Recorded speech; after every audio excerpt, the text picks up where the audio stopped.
They also, the Aron Kodesh is not in the front of the synagogue. The front of the synagogue is a window onto the Temple Mount and the Kotel, and Aron Kodesh is on the side. Where do you face?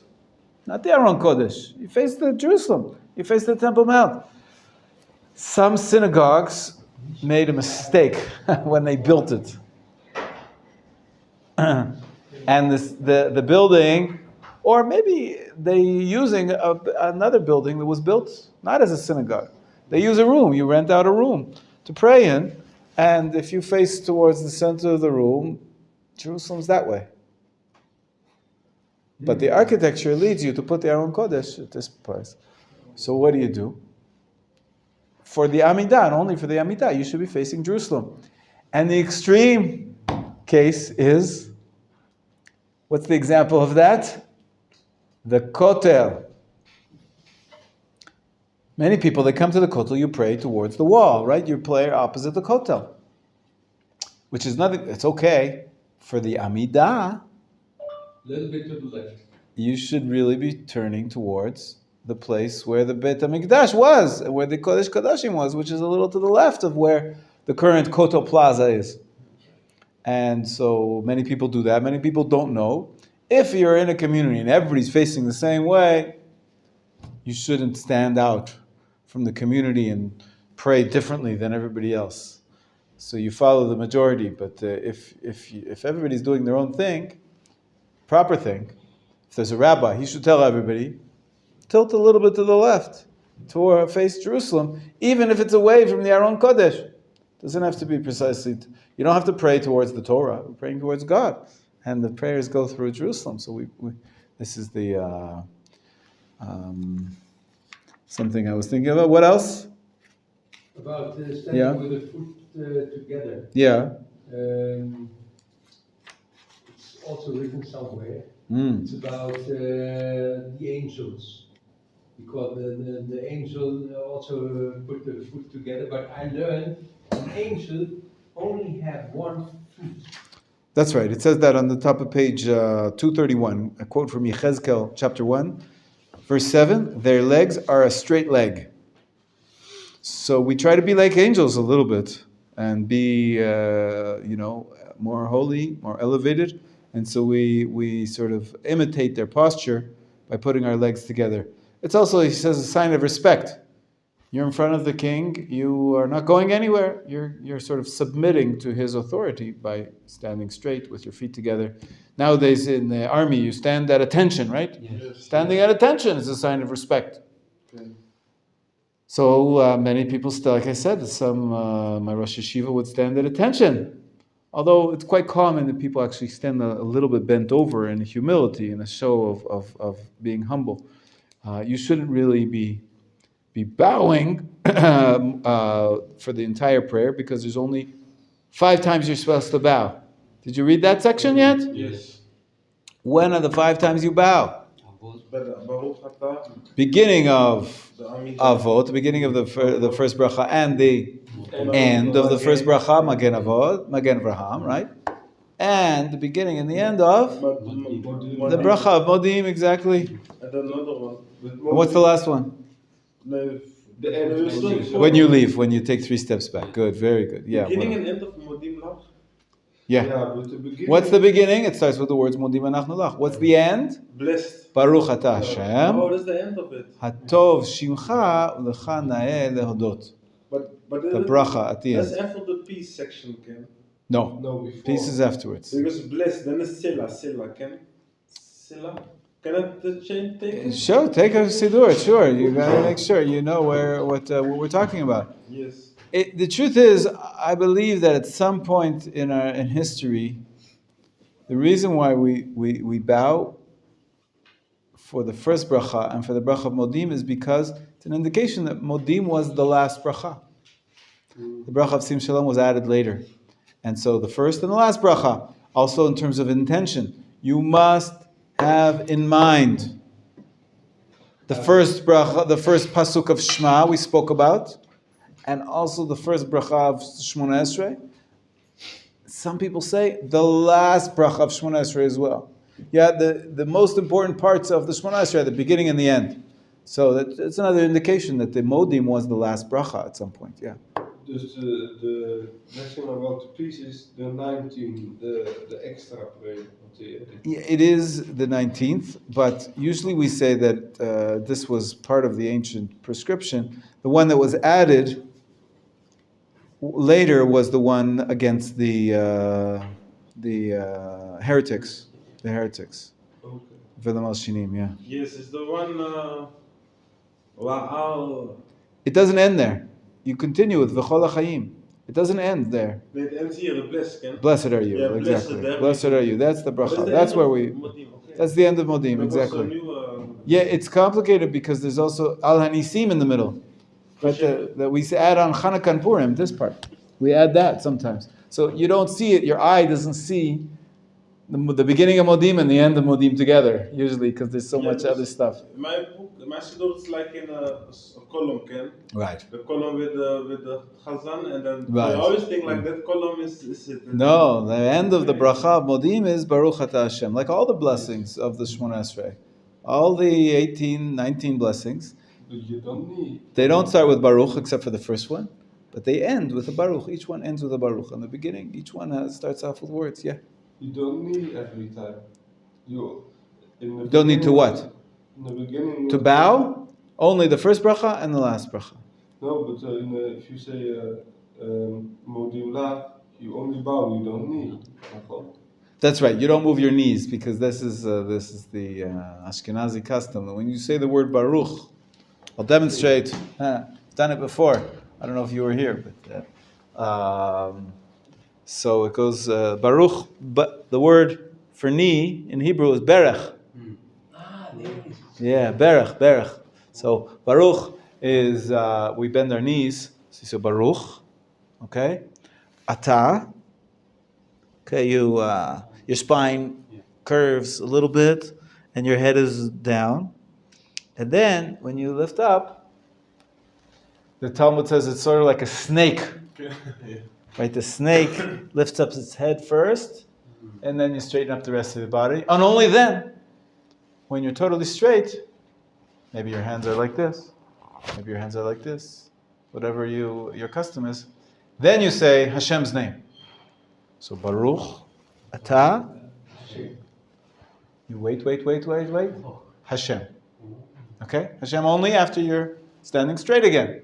So Baruch, Atah. Now the Talmud says, when you bow, when you go down, quickly, shows that you're excited, that you're willingly submitting to Hashem. But when you start to move back, to straighten up, that you do slowly. To show that you're not happy to be leaving, bowing before Hashem. It's a sign of respect. So quickly, Baruch Atah Hashem. Not like yoga.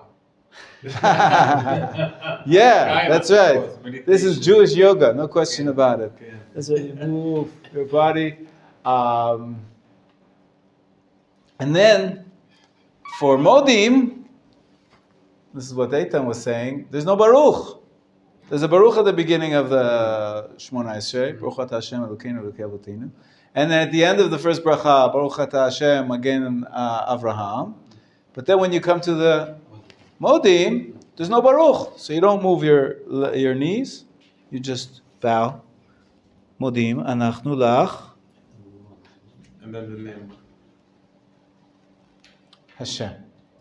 Only after you're standing straight do you continue with Hashem. Hashem's name. One question now also. Yeah. And Aleinu Leshabeach. Well, how would we It says explicitly also, it says that we bend our knees. Anachnu kor'im. Another word for use bending at your knees is lichroa. Lichroa means, usually lichroa berach means to bend your knees. So when anachnu kor'im umishtachavim umodim. Okay, the standard vowel. Yeah, Lifnei Melech Melchei Melachim, in front of the King of Kings. Here the Sephardi they don't bend their knee. The Sephardim don't bend their knee, apparently. Throughout the whole. Throughout the whole Amidah, yeah. They bend their body and then their head. Yeah. Could you repeat for me during the Modim how we move then? So just from the waist, but not moving, your knees. You don't have to bend your knees. You just bow from your waist. How long? So the maximum is until you get to the word Hashem. Because when you're saying the word Hashem, you have to say it in a respectful posture, which is standing upright again. So it's, what's it, 5-6 words? Modim, anachnu lach. That's it. I do Hashem. it until Hashem. the half, something. No, you're not allowed to. You have to be standing straight once you say Hashem's name. So the fourth word, Modim anachnu lach. Hashem. By the word Hashem, you have to be standing straight again. Sorry. I know you want to express your humility and your gratitude to Hashem, but when you say Hashem's name, you should be already standing up straight. That's the halacha. Other questions? Other things to discuss? Yeah. I have a question. Need to go to page 232. Yeah. It starts on the 231. Regarding one's hands, the Rambam writes that a person should place his hands on his heart while interlocked, right and left, so that he stands as a slave before his master. Submission. But I'm not a slave. I hear that the word slave can be offensive to the modern ear. But when we read traditional sources, like we're so used to, going back to biblical times when there was slavery in the world, we become used to it. We know that to be a slave, what it means is to be submitting to somebody greater than you, a greater authority. And Moshe was called by God in a great compliment. Oh, Moshe Avdi, my slave. So Moshe Rabbeinu, was he a slave? Was he being beaten with a whip? What do we nowadays we think of slaves? We think of slavery in America and slaves being stolen from Africa and being abused. But the concept of slave, it used to be a central part of human civilization. This is just the way the economy worked. Everybody had their slaves. So the world was very different. So to be a slave, what we use it for, to be the slave of the king, is that we're totally committed and dedicated to him, to our master. And so yes, we use that metaphor for our standing in front of God. That there's many metaphors. We say we're like a son to God, but we also say we're like a slave to a master. Because a servant is easier for the ears. So I understand that slave can be, but it means absolutely dedicated. Yes. Everything a slave was, essentially owned in the ancient world. It was owned by the master, and so he was. Everything he did was dedicated and devoted to serving his master, and that's the way we are in front of Hashem. Yeah. Okay. But also alludes to self-nullification, Ken. Self-nullification, Because, that's right. A slave has no identity. And that's what they Yes, to be like. that's right. So so of course, Still higher. absolutely. That's part of the way we serve Hashem, is that we totally nullify ourselves towards Him. Of course, there's, as we said, there's also being a son. A son is also, in some ways, he's like the son who works for his father's business, right? But it's not the exact same type of nullification. There's different levels and different attitudes. But you're right. Yeah, Israel. The foot together should be this or it's okay. Good question. Many people, they don't naturally, their feet don't come together this way. They come together like this. There's a natural sort of angle. Yeah. So it's okay. It's okay. You put your heels together is more natural.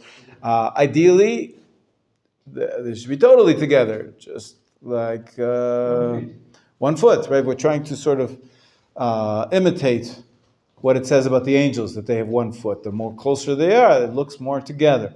But if it's difficult for you, if it's going to ruin your kavanah, then I wouldn't make a big deal about it. Okay? And also, when there's sometimes summer very hot, should be wearing the hot Scott Socks. sock. Yeah. So we talked about it before, that if it's acceptable in the community, Yeah. it's considered to be respectable dress. People wear sandals without socks. So then it's kosher for prayer as well. If it's not, if you live in a society where even in the middle of the summer nobody wears sandals, so then you shouldn't. Right? It's considered disrespectful. So it really depends on the society. Here in Israel, it's quite common. I don't think there's anything wrong with wearing sandals. Yeah, Binyamin was waiting. 1 second. Yeah, Binyamin, yeah.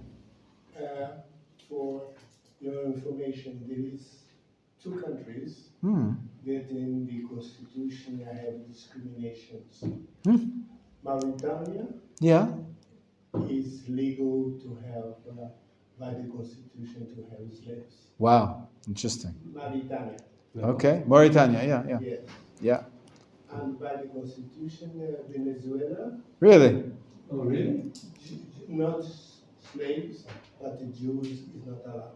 Jews are not allowed in Venezuela. Venezuela? Jews are not allowed? Caracas? Yeah. Many Jews. There's a community there. Yes. But it's against the law. Officially, it's against the law. Wow. So it's funny. There's many curious laws in some companies. There's entire books written on the subjects. It's very interesting. There's some ancient law that somebody, he didn't like his neighbor had roses, so he made a law. He was close to the governor, so he put a law: you're not allowed to have roses because he didn't like it. So there's curious things in many law books. There's like a funny, strange thing, and they stick until hopefully over the course of time, the next generation says, "What kind of crazy laws? Let's erase it." Sometimes they don't get erased, and so. But I don't think in Mauritania, is there slavery, or it's just on the law? There is slavery. But they go to Senegal to buy slaves. Wow, they actually still have slavery. Yeah, I didn't know that. I mean, some people say that the lawyers today are slaves because they work crazy hours. Many of them, Many top law firms, they even have a restaurant, have gym, everything Right. inside. They expect you to stay there day and night. It's Make like sure being you a don't go- slave. Yeah. I actually had a student from China who described to me that it's sort of the workers in factories in China. They take you to a city away from where you live, away from your family, and they give you a place to sleep, but there's like 30 people in a room, and you work very difficult hours. And he says he actually escaped. My student who came from China, he was a worker in a factory, and he had to run away. He ran away. Baruch Hashem.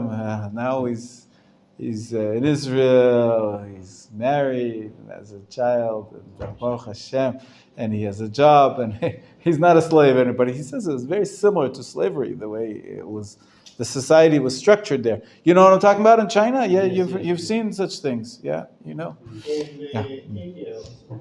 India also. They sleep in the factories. Wow. Yeah. In my Yeah. country also. Also in Malaysia. Yeah. Okay. You are allowed to pray with socks, without shoes, or with socks? Good question. Yeah. Good Because, question. Yeah. If the Kohanim is Chazan, but he needs to do a repetition That's of right. Rabbi going forward, Right. but he put his shoes on. Correct. So it's not forbidden. It's not forbidden because, like you said, the Kohanim in the Beit HaMikdash, they would not wear shoes or socks. The land of the temple was holy, and so they wanted to be connected to the holy land. And so Birkat Kohanim, they take off their shoes. So it's really not forbidden to pray without shoes, although 2 considerations. One is that respectful dress? If you're going to go visit the president, would you wear shoes? Of course you would wear shoes. It's not considered respectful nowadays. Of course, if you're doing it as part of the ritual, of course that's what you're supposed to do. The other consideration is my grandmother. You have to worry about my grandmother of blessed memory. She always told me when she saw me, if I was praying without shoes, she would say, no, you're not allowed to pray without shoes. Why? Only mourners don't wear shoes. So it's a superstition. If you pray without shoes, somebody's going to die. So it's not actually technically forbidden. If you're at home, even if somebody important comes visit you in your home, you don't get dressed in your three-piece suit. It's your home, so you're expected to wear your whatever you wear. If you're wearing pajamas, I remember in Corona, it was a big discussion. Do you have to get dressed in your suit? If you're at home, praying at home, you're not allowed they close the synagogues. So I'm in my pajamas all day long. So if you have a bathrobe, maybe people wear that. If somebody were to knock on your door, a visit from the doctor or something, so you would accept them in your pajamas. That's fine. So that's normal for what you're doing if you're at home. So too at home. You don't wear shoes at home. Most people, go around in their socks or barefoot or in their slippers. So that's fine. The only problem is my grandmother. There is this idea that it's a bad omen to pray in socks because the only mourners pray in socks. Because when you're mourning, you don't wear leather shoes. It's like Yom Kippur and like Tisha B'Av. It's a sign of affliction. And so we take off our shoes. We don't wear leather shoes. So nowadays it's common that you wear sneakers, something that doesn't have leather. So you do wear shoes. But a mourner who's at home usually just doesn't wear any shoes. And if he puts on anything, he puts on a slipper or something. But it's part of the mourning ritual. And so it became a bad omen to pray only in socks. So, yes? In Sweden, still you don't go inside the house with your shoes. That's right. It's considered impolite to wear shoes inside the house, right? So inside the house, you would have to have slippers. My grandmother would buy me slippers for Chanukah. Tov, one more thing that we should cover. No shoes.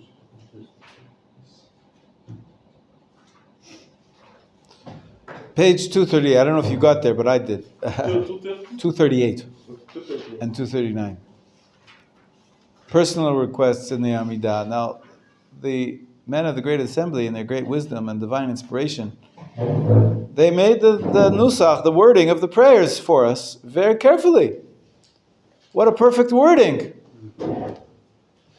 But they never said that you're not allowed to add something to the prayers. You are allowed to add in your own words, in your own language.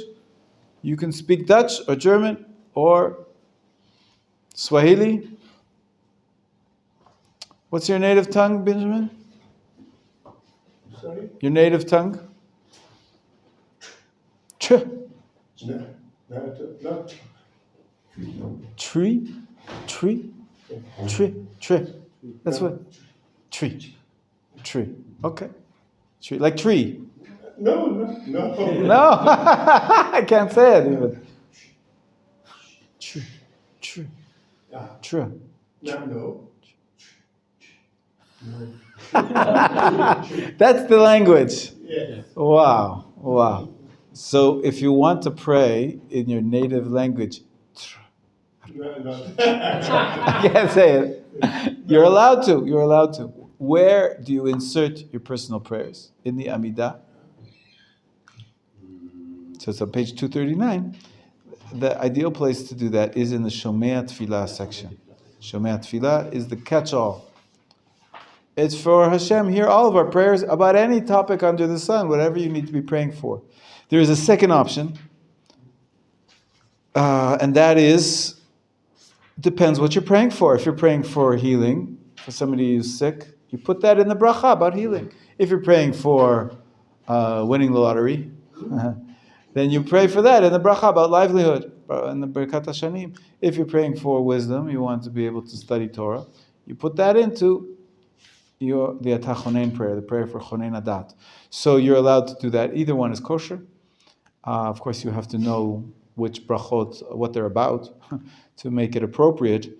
But you're allowed to add anything in, and in your own words. And there's a balance here. He says, on the one hand, it's a good thing to do. Personalize your prayers. You have more kavanah. On the other hand, the rabbis instituted a set order of prayers for us, with their words that we consider to be very, if you're reciting Shakespeare, you don't add in words, right? You don't add in your poetry. You're very hesitant to make any changes. So there has to be a balance. So mostly we recite the prayers mandated by the Anshe Knesset HaGdolah, but you're allowed to add in, if you want to personalize it. Many times you pray for somebody else. Does anybody here pray for somebody who's sick? Yes, sometimes if they ask. If they ask, right? Yeah, it's a good thing to do. All the time. All the time. Sure. Every time. Many Sidurim actually have inserted into the regular course of the Amidah, they have a special little prayer. It says, if you want to pray for somebody sick here. And how do you refer to them? The mother's name. Right, so the Ashkenazi custom is referred to the mother's name only when you're praying for somebody sick. Otherwise, when you get called up to the Torah, you get called up by your father's name. And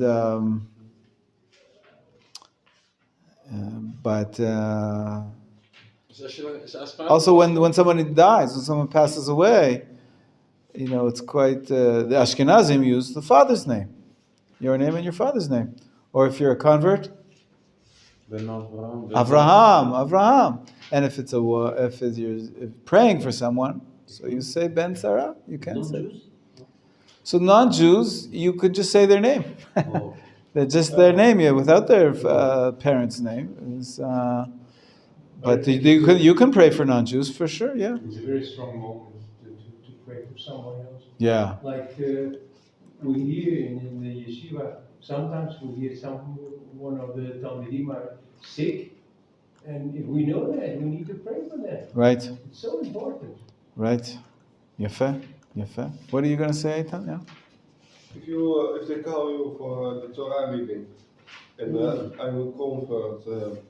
Eitan ben Avraham. If you choose the name Eitan when you convert, when you go in front of the Beit Din, they ask you, what name are you choosing? It seems like you've already chosen. Yes. Eitan, you didn't grow up Eitan, right? Yes. What was your name? Willem, right. That's right. Willem. So is it the Dutch king was Willem? Yes.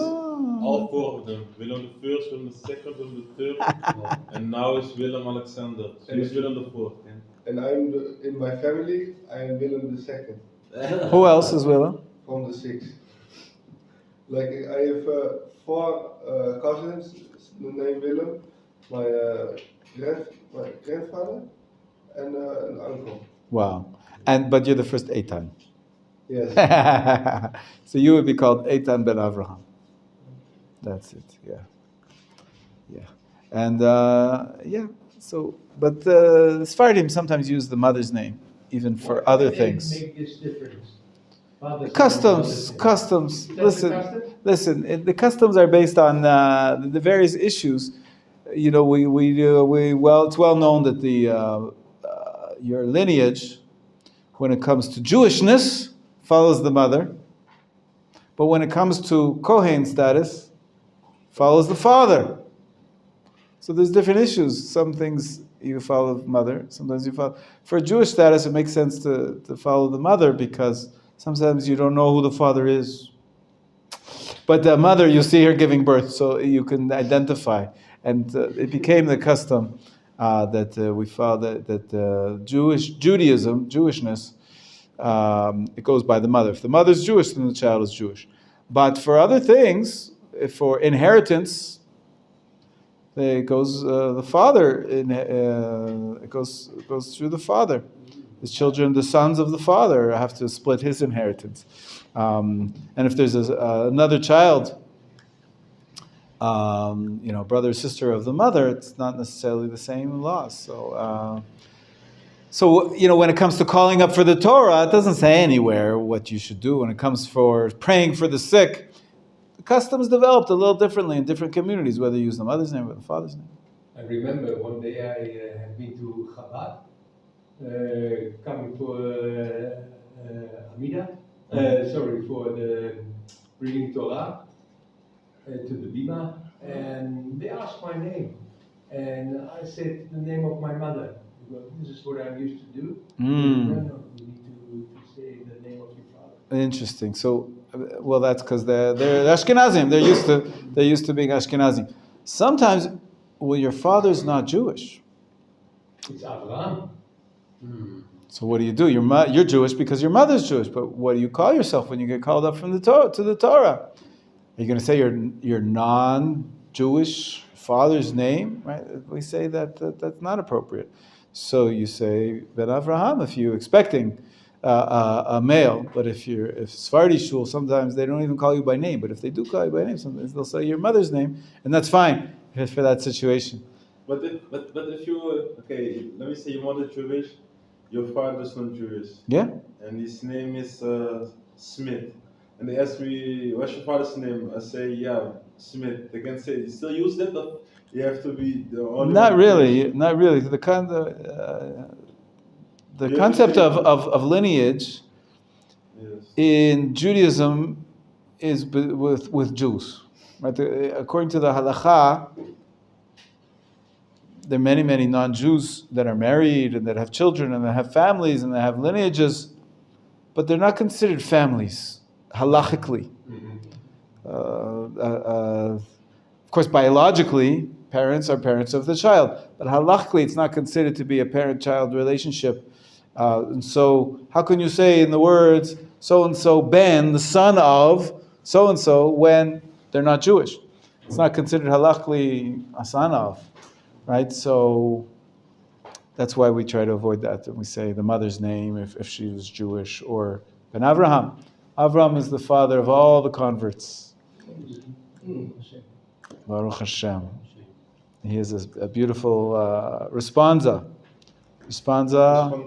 that where he wrote he was asked by a student of his who was a convert, and the convert said, "I want to pray the prayers. But I'm reading them. I say, this is my God and the God of my fathers.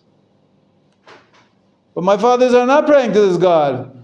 How can I say my prayers? Blessed are you, my God and the God of my fathers.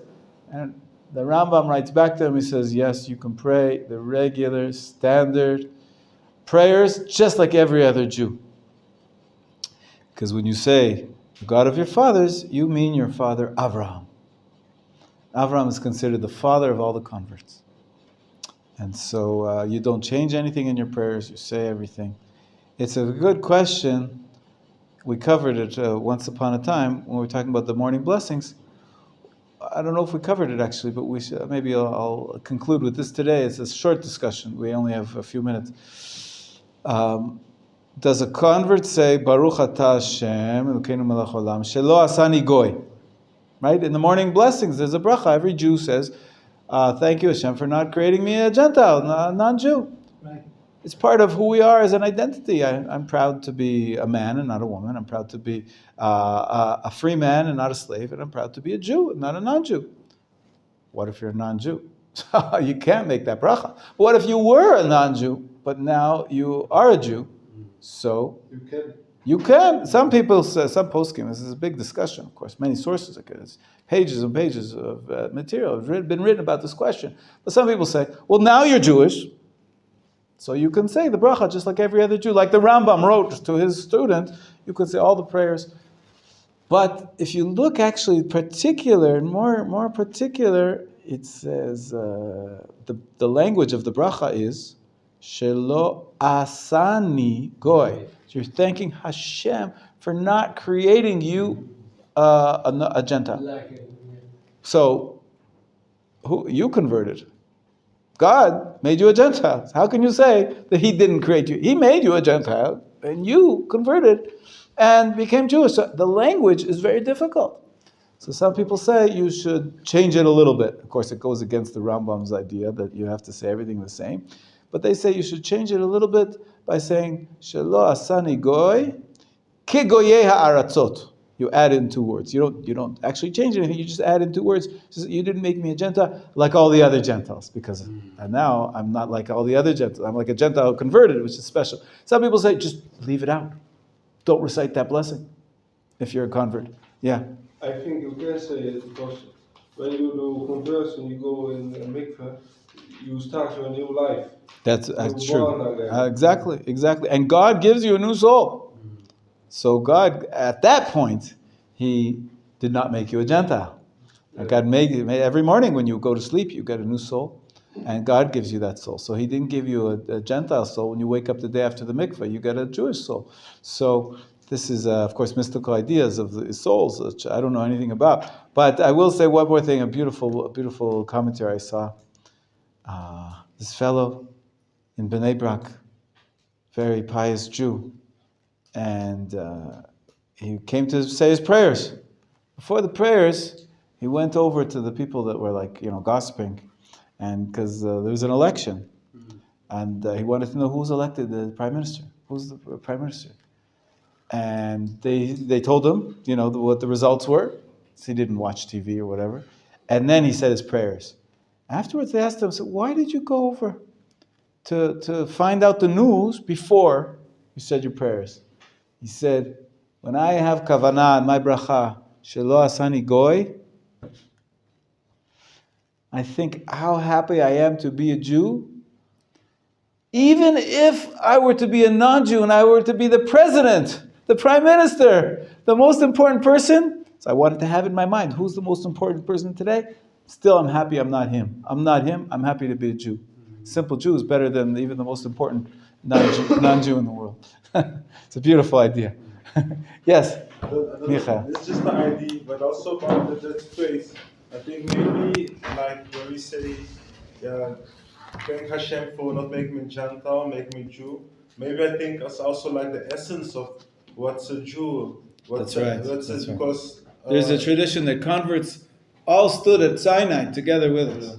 Just that they, sort of got put in the wrong body for a while. But also I think also this denotes like when you say I'm a Jew, I'm not making a Gentile. I think maybe it's to do because the Jew's task is to keep Torah, to keep mitzvot, and to have that special connection. So I think that's the main Absolutely, essence. yeah. That's why we're very happy to be Jewish. So we have a special connection, special relationship with Hashem. Amazing, and which is expressed through the mitzvot that we have 613, and they have 7, right? So yes. we'll stop here for today.